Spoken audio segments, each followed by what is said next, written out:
नमस्कार।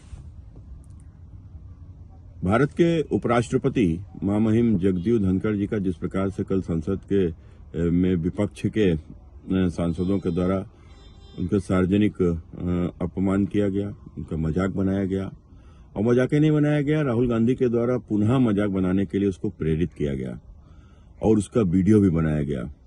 यह राहुल गांधी की एक सोच है जिसके तहत ये लगातार देश के प्रधानमंत्री नरेंद्र मोदी जी को भी अपमानित करते आए हैं। इनकी नजरों में इस देश पर प्रधानमंत्री बनने का अधिकार केवल गांधी परिवार के पास ही सुरक्षित है।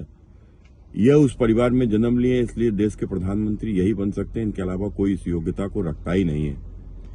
एक गरीब बर्तन धोने वाले का बेटा इस देश का प्रधानमंत्री बन गया तो कैसे ये बर्दाश्त कर सकते हैं। और शायद यही कारण है कि पिछड़े किसान का बेटा जगदीप धनखड़ जो अपनी योग्यता से, जो अपनी बुद्धिमत्ता से और अपने कार्य के दम पर आकर देश के उपराष्ट्रपति बने, न कि अपने परिवार या अपने पिता के कारण से।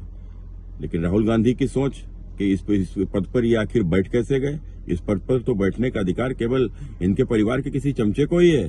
ये इसका परिवार जो कहेगा वही इस पद पर बैठ सकता है।